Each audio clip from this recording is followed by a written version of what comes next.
My wife was in the ICU fighting for her life after a massive heart attack, and my son flew to Aspen with his girlfriend, telling me, "She's tough, Dad, she'll pull through." I can't put my whole life on hold for a hospital visit. He picked ski slopes and champagne over his own mother's last breath. But when he came home and opened the front door, he found something on the kitchen table that dropped him to his knees. Before we continue, please subscribe to the channel and let us know where you're listening from in the comments. The coffee had gone cold 2 hours ago. I hadn't touched it. Just sat there in the dark kitchen staring at my phone, the screen dimming every 30 seconds, my thumb tapping it back to life. Ruth's contact photo smiled up at me. Taken at our anniversary dinner last June, 43 years. She wore that blue dress I loved. Candlelight caught the silver in her hair. The house was too quiet. No television playing Jeopardy in the living room. No Ruth humming while she folded laundry.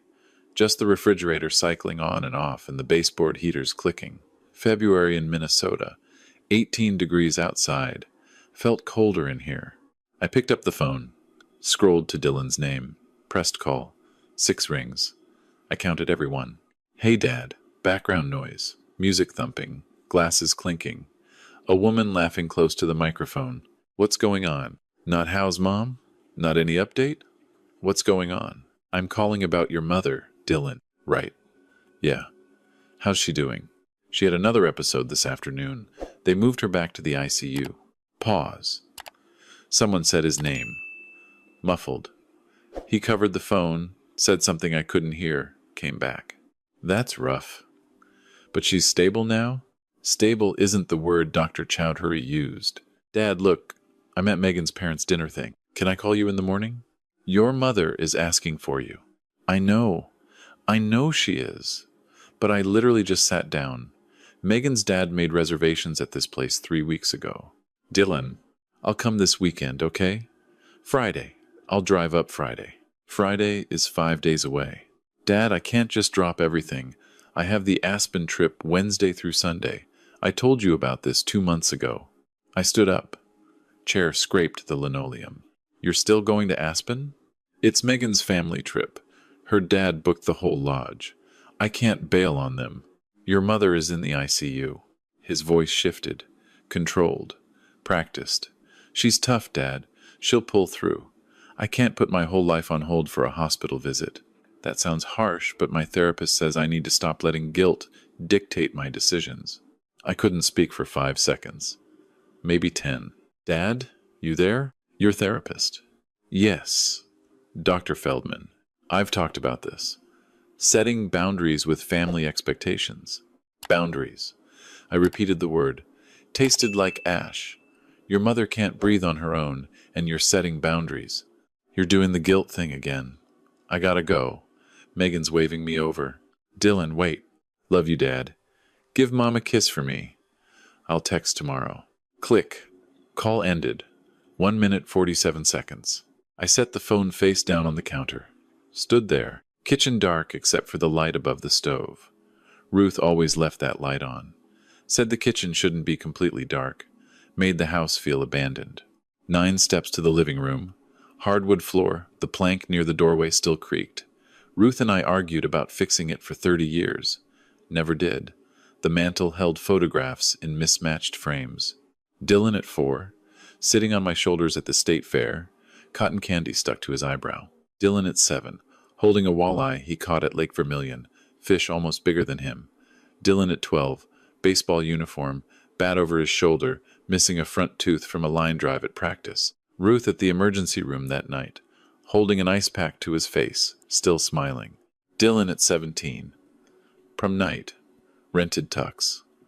Ruth ironed his shirt 3 times because the collar wouldn't lay flat.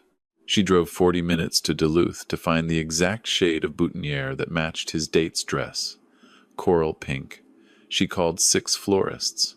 Dylan at 22. College graduation, University of Minnesota, business degree. Ruth cried so hard her mascara ran down to her chin. I took a photo of that, too. Both of them laughing, her wiping her face with his graduation cap. I picked up the frame. Graduation day. Studied his face. That grin. Those eyes. Ruth's eyes. Same shape, same warmth. At least they used to be warm. I turned the frame face down, left it there. The clock on the wall ticked. 9:15. Visiting hours ended at 8. I'd come home because Ruth made me. Told me I looked terrible. Told me to eat something and sleep. I'd done neither. My phone buzzed from the kitchen. Didn't check it. Probably Dylan texting something casual. An emoji. A thumbs up. The language of someone who doesn't care enough for full sentences. Morning came gray and bitter. I drove to Fairview Hospital, 32 minutes from our house in Stillwater. Same route I'd driven 14 times in 14 days. I knew every pothole, every traffic light, every billboard. The elevator took me to the 3rd floor. ICU. The smell hit first. Always did. Chemical clean. Underneath it, something else. Something human and fragile. The nurses recognized me now. "Good morning, Mr. Callahan." She had a restful night, Mr. Callahan. Her vitals are looking a little better. They were kind. I held on to their kindness like a rope. Room 314. The door made no sound when I pushed it open. Ruth lay propped at a slight angle. Oxygen mask. IV lines. Heart monitor beeping its steady count. Her skin looked paper thin, bluish around her fingernails. Her wedding ring hung loose. I noticed that yesterday. Didn't say anything. "Morning, sweetheart." I kissed her forehead, cool and dry. Her eyes opened. Took a moment to focus. "Walt, I'm here. You look tired." Slept like a rock. Lie. Hadn't slept more than 3 hours in 2 weeks. I filled the plastic pitcher with fresh water. Set the tulips I'd brought from the gift shop on the windowsill. Yellow. Her favorite. $6. The petals were already soft. "Is Dylan coming today?" There it was, the question, every single day. My stomach dropped every single time. "He's got a work thing today, honey. Big client meeting. Sends his love." Ruth studied my face. She always could read me. 43 years of practice. "He's busy. He's busy. But he's thinking about you." She looked at the window. Gray sky. Bare trees. Parking lot full of cars belonging to people visiting people they loved. I dreamed about him last night. He was little, 5 or 6. We were building that snowman in the backyard. Remember? The one with your old hat. The twins' cap. He used a carrot from the fridge. Biggest carrot I'd ever seen. She almost smiled. Almost. "I miss him, Walt." "I know, honey. Tell him to call me. Even just for a minute."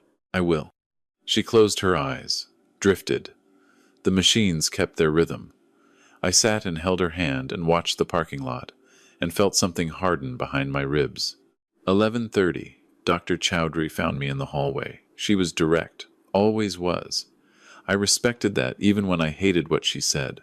"Mr. Callahan, the echocardiogram from this morning shows further deterioration. Her ejection fraction has dropped to 18%. What does that mean? In time? Weeks. Possibly a month if she stabilizes, but realistically we're looking at 2 to 3 weeks. I'm very sorry. 2 to 3 weeks. We're adjusting her medication to manage symptoms and keep her comfortable. Has your family been notified? I'll make calls today." "Don't wait." She touched my arm. Brief, professional, compassionate. Patients at this stage sometimes decline rapidly. She walked away. White coat, clipboard, moving to the next room, the next family, the next terrible truth. I leaned against the wall, closed my eyes, counted to 10, made it to 4, found a bench near the elevator, took out my phone, called Dylan, straight to voicemail. His recorded voice, cheerful, confident. "You've reached Dylan Callahan. Leave a message or shoot me a text." Beep. "Dylan, it's your father. Dr. Chowdhury spoke to me today. Your mother has 2 to 3 weeks, maybe less. I need you to come home. Please call me back." Sent a text, same message. Added, "This is serious, please." 3 hours later. Reply. One word. Noted. Noted. Like a memo. Like a calendar reminder. Like something you write on a post-it and stick to your monitor and forget about. I stared at that word until the screen went black. Wednesday morning. I was pouring coffee when my phone buzzed. Instagram notification. I'd set up an account 2 years ago, never posted anything, just followed Dylan because Ruth wanted to see his photos. Ruth didn't have a phone anymore. Too weak to hold it. Dylan's story. Airport terminal. Carry-on bag, ski jacket, sunglasses pushed up on his forehead. Big grin. Megan beside him. Blonde, perfect teeth. Matching designer luggage. Caption. Aspen bound. 5 days of powder and zero responsibilities. Let's go. Zero responsibilities. I screenshot it. Didn't know why. Unstuck. Drove to the hospital. Sat with Ruth. Read to her from the novel on her bedside table, East of Eden. She'd been reading it before the heart attack. Dog-eared at page 214. I picked up where she left off. My voice cracked twice. She didn't notice. She was sleeping. Thursday. Instagram. Dylan on a ski lift. Mountains behind him. Blue sky. Fresh snow. Caption. This is what healing looks like. Everyone deserves to recharge. Healing. From what? A stressful dinner reservation? I screenshot it. That afternoon, Ruth's sister Louise arrived from Omaha. Drove 7 hours straight. Walked into the room, saw Ruth, burst into tears. Sat beside the bed and held her hand and talked about their childhood, their mother's kitchen, the dog they shared. A school dance in 1974. Ruth smiled. First real smile I'd seen in a week. Louise found me in the cafeteria later, her eyes red, jaw set. Where is he, Walter? Work trip. The lie came automatically now. Don't insult me. I saw his Instagram. He's skiing. I said nothing. Looked at my soup. Hadn't eaten a bite. Skiing. While his mother. She couldn't finish. Pressed her napkin to her mouth. What's wrong with him? I don't know. Have you told him how bad it is? I told him 2 to 3 weeks. And he went skiing. Louise grabbed my wrist. Hard. Walter, I swear to God, if that boy doesn't show up before Ruth. She stopped. Took a breath. I'll never forgive him. None of us will. She wasn't wrong. Friday. Saturday. Sunday. The posts kept coming. Dylan in a hot tub. Steam rising. Mountains behind him. Dylan at a restaurant. Steak the size of a dinner plate. Bottle of wine. Megan's Instagram too. Someone showed me on their phone. Couple photos. Matching beanies. Sunset on the slopes. Hashtag blessed. Hashtag grateful. Hashtag living my best life. I printed each one at the library. Mrs. Tran at the front desk didn't ask why, just handed me the pages, warm from the printer. Saturday evening. Ruth had a bad night. Blood pressure dropped. Nurses rushing in. I stood in the corner, out of the way, watching them work. Efficient. Calm. They stabilized her by midnight. I sat in the chair beside her bed until 6 a.m. Drove home. Showered. Drove back. Sunday. Texted Dylan again. Your mother had a critical episode last night. BP dropped dangerously. She's stable now, but very weak. Please come. 4 hours later. Glad she's stable. Flying back Tuesday evening. We'll try to visit Wednesday. We'll try. Monday, February 17th. I left the hospital at 2 p.m. Drove not home, but to the office of Richard Kwan. Estate attorney. Downtown St. Paul. 8th floor. Glass and steel. Lake view. Richard stood when I entered. We'd known each other 20 years. He'd drawn up our first will in 2004. Our daughter's godfather. Good man. Sharp. Walt. I'm so sorry about Ruth. How is she? Dying. No point in softening it. That's why I'm here. I need to change our will. He settled into his chair, pulled our file. Your current will leaves everything equally to Dylan as sole heir. Standard revocable trust. I want him to get nothing. Richard's pen stopped. He looked up, held my gaze. Nothing. Zero. Walt, that's... Are you sure? What happened? I opened my folder, placed the printouts on his desk. One by one. Airport selfie. Ski lift. Hot tub. Restaurant. Sunset. 9 posts. 9 days. Captions underneath each one. 0 responsibilities. This is what healing looks like. Living my best life. Then the text messages. Screenshots printed on white paper. Your mother has 2 to 3 weeks. Reply. Noted. Your mother had a critical episode. Reply. Glad she's stable. We'll try to visit Wednesday. Richard read everything. Removed his glasses. Rubbed his eyes. 9 posts, I said. 0 calls to the hospital. 0 calls to his mother. 0 calls to the nurses. She asks for him every single day, Richard. Every single day I lie to her face. I tell her he's working. She knows. She knows I'm lying. But she doesn't have the strength to argue. Silence. Richard placed the printouts in a neat stack, aligned the edges. What do you want to do with the estate? Community Workshop Fund. Ruth's name.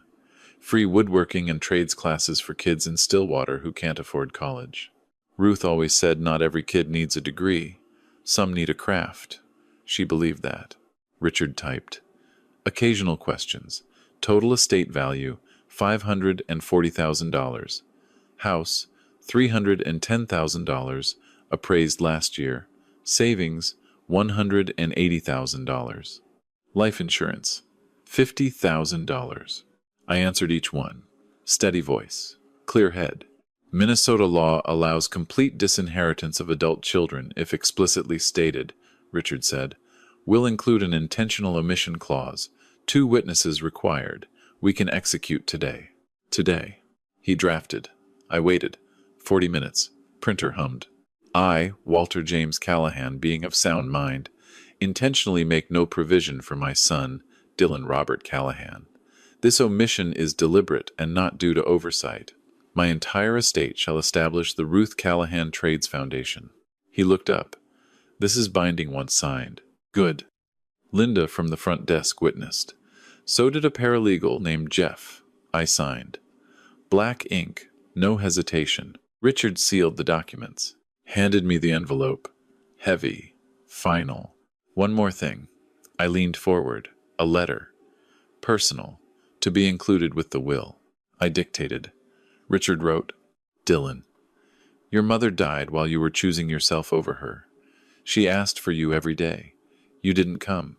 You called her situation a hospital visit, something that interfered with your schedule. This will reflect your choices. You will inherit nothing. The estate will fund a trades foundation in your mother's name, helping young people who understand the value of what they're given.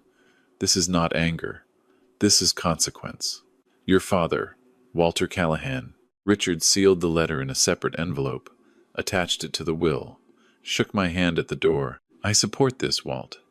For what it's worth a lot. I drove home, envelope on the passenger seat, felt its weight the entire 32 minutes. Tuesday evening.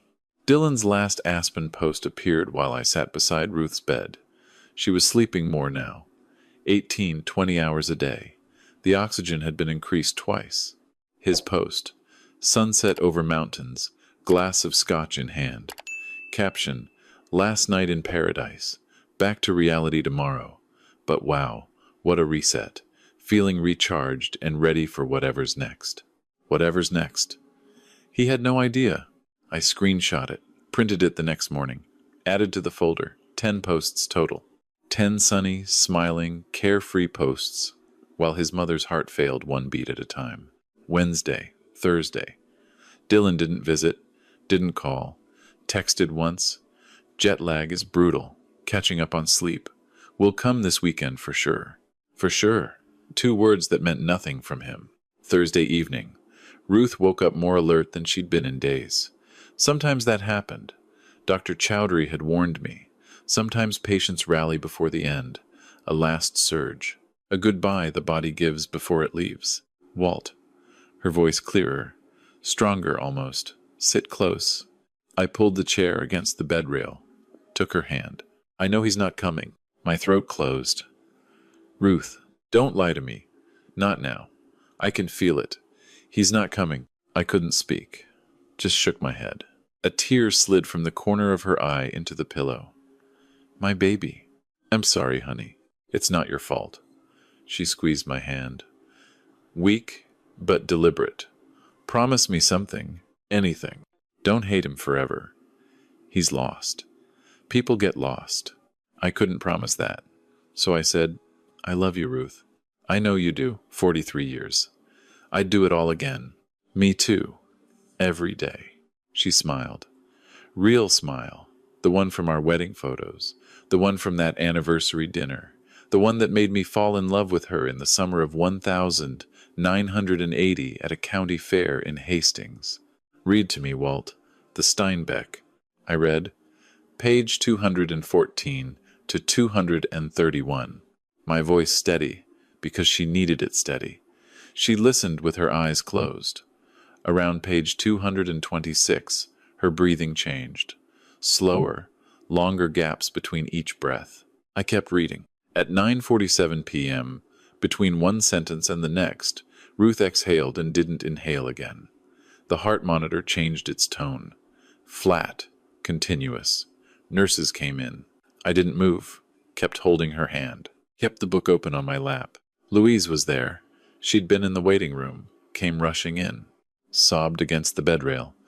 Mrs. Patterson from our church arrived minutes later. She'd been visiting daily, brought Ruth's favorite cookies every time, even though Ruth couldn't eat them anymore. The room was full of people who loved her, except one. I called Dylan at 10:15. He answered on the third ring. Background quiet. Home. Dad, what's up? Your mother passed away. 47 minutes ago.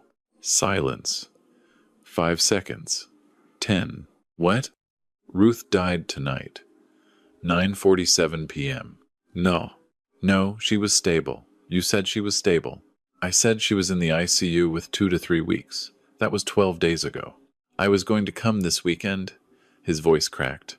I was going to. You didn't. Dad. Funeral arrangements are being made. I'll text you the details. Dad, wait. I need to. Good night, Dylan. I hung up, set the phone on the bedside table, looked at Ruth. Peaceful. The oxygen mask removed. Just her face. Beautiful even now. He knows, I whispered. I'm sorry I couldn't get him here. 2 days later, Friday afternoon, I went to Dylan's old room. Second floor, end of the hall. Door closed. Hadn't been opened in months. The hinges protested when I pushed it in. Everything frozen. Twin bed with the navy comforter he picked at 15. Desk with textbooks he never took to his apartment. Trophies on the shelf. Baseball, debate team, academic decathlon. Posters on the walls. Bands from the 2010s. A signed twins pennant from his 12th birthday. Photos tacked to a corkboard. High school friends, prom, graduation, family vacations at Lake Superior. Dust on every surface. The room of a loving son. That person didn't exist anymore. I placed the envelope centered on his pillow. White against navy blue. Impossible to miss. Open immediately written in black marker. Smoothed it flat. Stepped back. Looked at it. Done. Left the door half open so the hallway light would draw him in.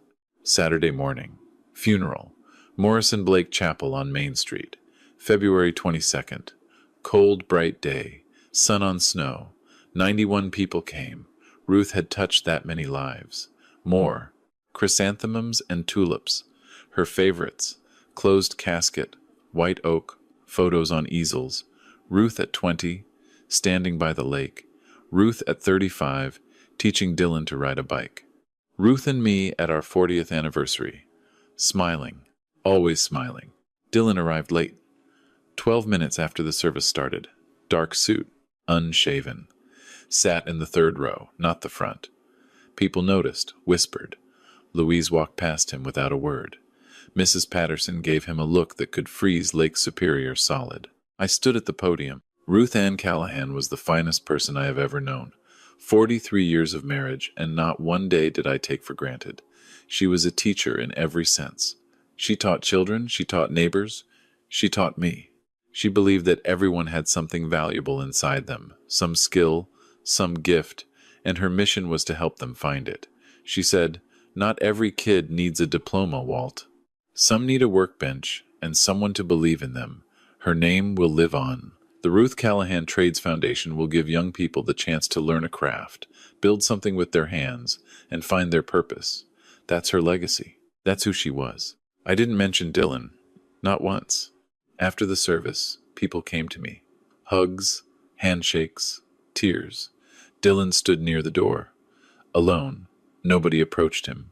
Word travels in a small town. Everyone had seen the Instagram posts. Everyone knew. He tried to hug me. I accepted it. Brief, arms at my sides, said nothing. Turned to talk with Ruth's colleagues from the library where she'd volunteered for 12 years. At the cemetery, he stood 20 feet from the grave, hands in his pockets, watched from a distance. I didn't look at him. When the last prayer was said, when the last handful of dirt was placed, I walked to my car. He followed. Dad. I kept walking. Dad, please, can we talk? I opened my car door. Sunday evening. Come to the house. We'll talk then. He nodded. Desperate. Relieved. I drove away. Sunday, 6 p.m. His headlights swept across the front windows. Car door. Footsteps on the porch. He still had a key. The lock turned. Door opened. He stepped inside, stamped snow from his shoes, looked into the kitchen where I sat at the table, same table where Ruth and I had eaten 10,000 meals. He came in, sat across from me, coat still on, eyes bloodshot. He hadn't slept. Good. Dad, I'm sorry. I know I should have been there. I made a terrible mistake. I said nothing, reached under the table, pulled out the manila folder, set it between us. He looked at it, didn't understand. I opened the folder, took out the first printout, placed it facing him. Airport selfie, February 12th, Aspen bound, 0 responsibilities. His face went white. Second printout, ski lift. This is what healing looks like. Third, hot tub, mountains, steam, champagne glass.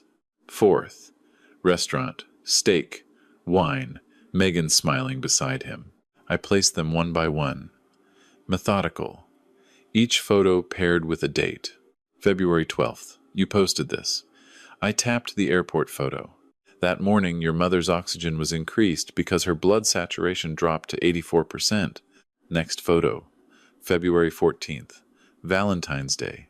You and Megan at a fondue restaurant. Your mother asked the nurse if her son had called. The nurse checked the log. He hadn't. Next. February 15th. You snowboarding. That afternoon, your Aunt Louise drove 7 hours from Omaha to sit with your mother. 7 hours. You were 40 minutes by plane. I kept going. Every photo, every date, every parallel. February 17th. You're in a hot tub posting about healing. Your mother's blood pressure crashed at 2 a.m. 3 nurses worked on her for 45 minutes. I stood in the corner of the room watching them try to keep her alive. He pushed back from the table. Couldn't look at the photos. Covered his face with both hands. Dad, stop. Please. I didn't stop. February 19th. Your last post. Back to reality. Feeling recharged. That night, your mother rallied. Opened her eyes. Talked to me for the first time in 2 days. Clear. Present. She knew. She said, I know he's not coming, Walt. Don't lie to me. His shoulders shook. I continued. Her last words were asking me to not hate you forever. She was dying, and she was worried about you, about your feelings. I pulled out the text message screenshots, placed them on top of the photos. I texted you. Your mother has 2 to 3 weeks. You replied, noted.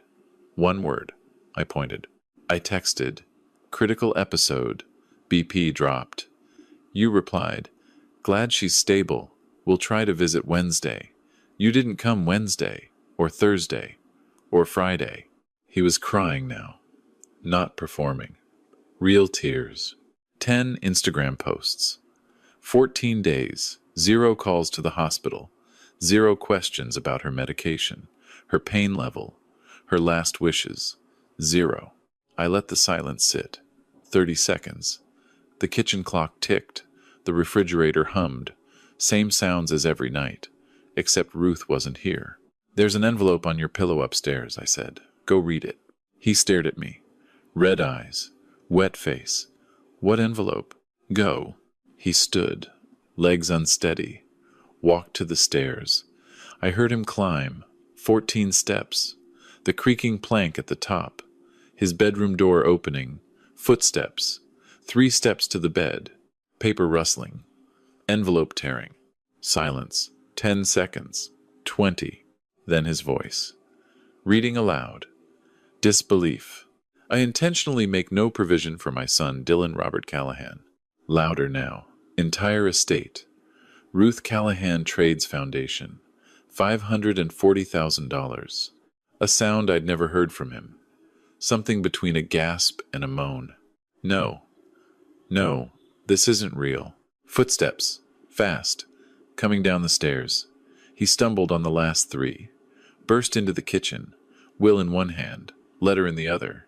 Face contorted. Dad, this is a joke. Tell me this is a joke. It's not a joke. Signed. February 17th, 2 witnesses.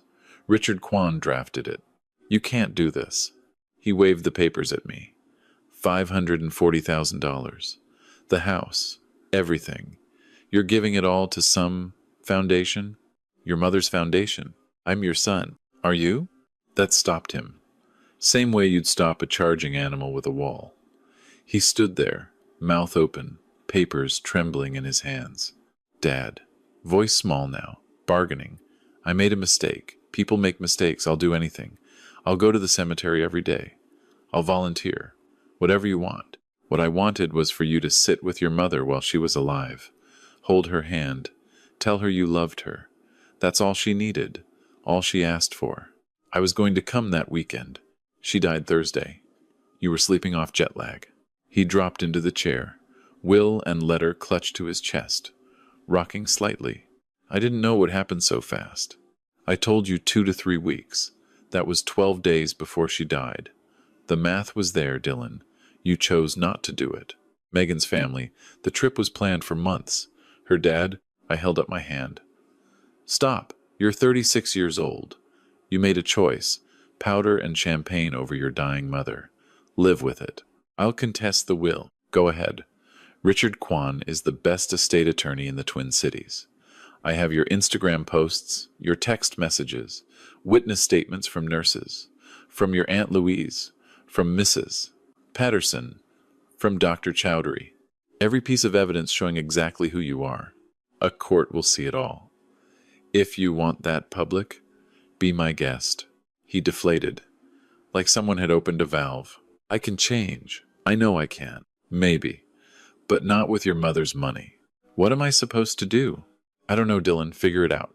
The way most people do. Without a safety net of money you didn't earn. He sat there for a long time. I let him. Wasn't cruel about it. Just quiet. The clock ticked. Outside, wind pushed snow against the windows. February in Minnesota. Finally he spoke. Barely a whisper. What did she say? At the end? I closed my eyes. Saw Ruth's face. That last smile. She asked me to read to her. Steinbeck. East of Eden. I read 17 pages.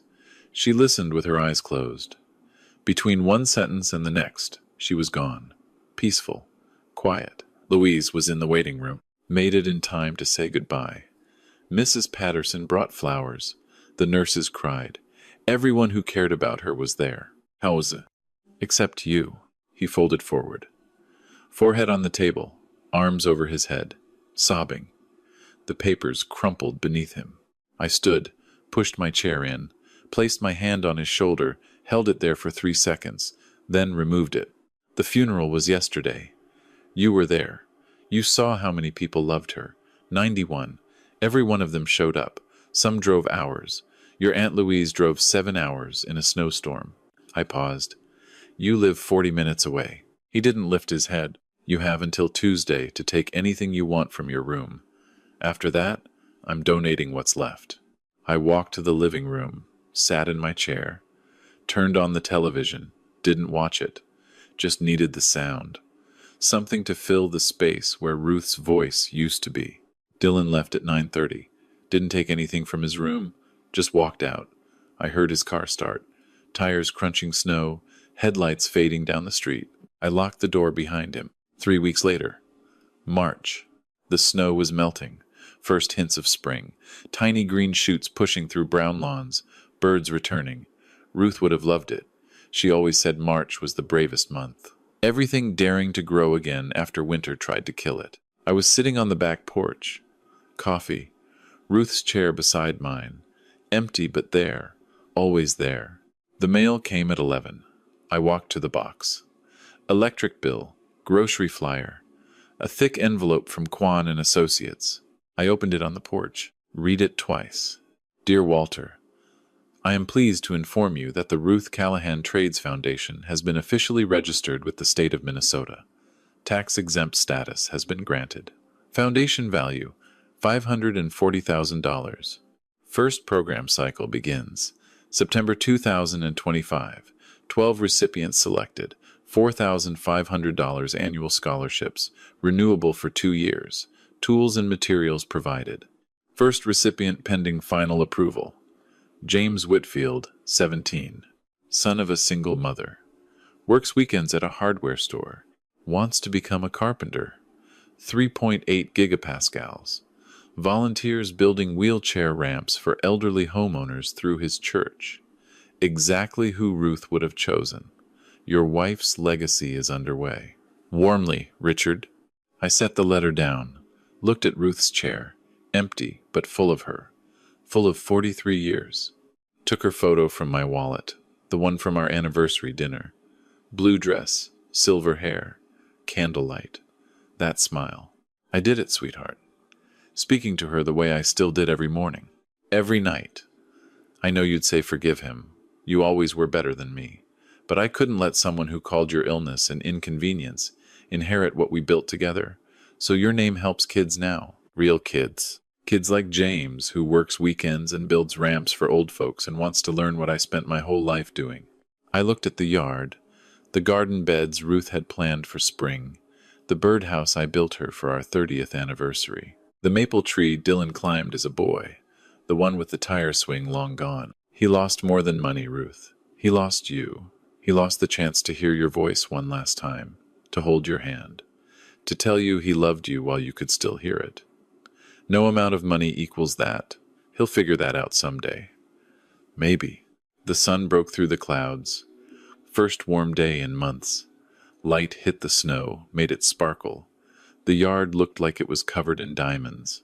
I sipped my coffee. Warm this time. Actually drank it. Somewhere in Stillwater, a 17-year-old kid was about to learn he'd been given a chance. Tools, training, mentorship. Ruth's gift. Ruth's name. Ruth's belief that everybody has something valuable inside them. James Whitfield didn't know it yet, but a woman he'd never met had just changed his life. That was enough. That was right. Justice wasn't revenge. It was consequence. And consequence had arrived. If you enjoyed this story, please like the video, subscribe to the channel, and share your thoughts in the comments. To listen to the next story, click on the video on the left. Thank you for watching.